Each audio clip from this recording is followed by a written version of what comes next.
जो सवाल मैं बार बार गौतम जी से कह रहा था, क्या आपको लगता है कि दरअसल ये टीथिंग प्रॉब्लम्स है? क्योंकि जब भी गठबंधन की बातचीत होगी, अलग अलग पार्टीज है, बहुत सारे राजनीतिक दल हैं, जाहिर सी बात है कि सब एक जैसे होते, एक जैसा सोचते, तो फिर अपोजिशन यूनिटी की जरूरत ही नहीं थी, फिर तो सब एक साथ एक ही प्लेटफॉर्म के अंदर होते।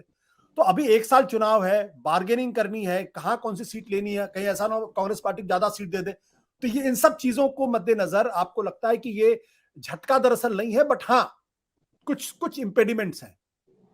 देखिए, मुझे लगता है कि ये इन दलों की बेचैनी की एक झलक आपको मिल रही है, क्योंकि पिछले कुछ समय में जिस तरह से कांग्रेस उठ खड़ी हुई है, राहुल गांधी जिस तरह से उभर कर सामने आए हैं और इन पार्टियों को लग रहा है कि एक तो माइनॉरिटी फैक्टर वो काम कर ही रहा है, लेकिन उसके अलावा भी बहुत सारे जो फ्लोटिंग वोट्स हैं, जो कगार पर खड़े रहते हैं और अंत समय में देखते हैं, वो भी इधर-उधर अब अपनी जगह तलाशने की कोशिश कर रहे हैं। दूसरी बात ये है कि कई राज्यों के चुनाव होने, अगर इन राज्यों में से 2-3 राज्यों में भी कांग्रेस जीतती है, तो ये कांग्रेस के लिए फिर एक बूस्ट अप होगा। तीसरी बात ये है कि राहुल गांधी एक और यात्रा शुरू करने जा रहे हैं, तो अगर ये अगले 6-8 महीने कांग्रेस के बड़े रिवाइवल के होते हैं, तो ये क्षेत्रीय दलों के लिए एक बहुत बड़ी चुनौती बन जाएंगे, क्योंकि क्षेत्रीय दल राज्य स्तर के चुनाव में, विधानसभा के चुनाव में तो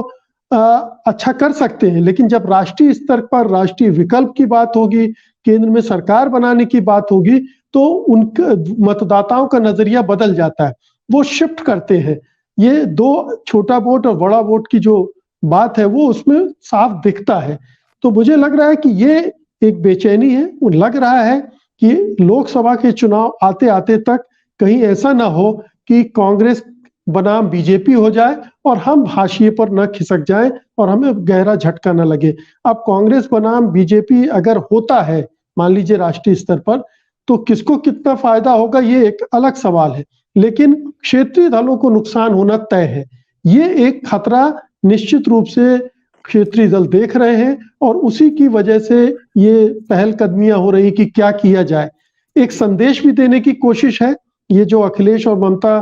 की बातचीत हुई और तीसरे मोर्चे बनाने की कांग्रेस को, कि कांग्रेस को एक तरह से एक चेतावनी है कि अगर आप ये करोगे तो हम ये कर देंगे। तीसरी बात ये मुझे जी सवाल मैं आपसे सवाल इस बात को लेकर ये है कि अगर मान लीजिए थर्ड फ्रंट बनता भी है,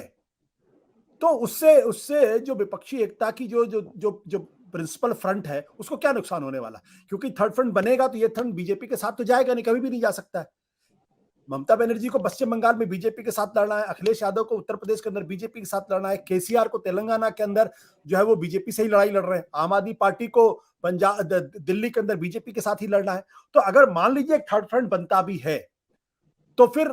उससे दूसरे विपक्षी दलों को बेचैन क्यों होना चाहिए और क्यों समझना चाहिए कि विपक्षी एकता कमजोर हो रही? नहीं, उससे ये तो होता है कि वोटों का बंटवारा हो रहा है, विपक्षी एकता नहीं हो रही, विपक्षी दल आपस में एकजुट नहीं हो पा रहे, ये मैसेज तो जाता है और इसका फायदा अंततः तो बीजेपी को मिलेगा ही। इसलिए इस पर हालांकि ये भी मुझे लगता है कि चुनाव के पहले कोई विपक्षी एकता होगी इस तरह की, ये भी एक छलावा है। मुझे लगता है कि जो भी होगा पोस्ट पोल होगा, चुनाव के बाद ही गठबंधन बनेगा, कोएलिशन बनेगा, उसके पहले इसी तरह की स्थितियां चलती रहेंगी।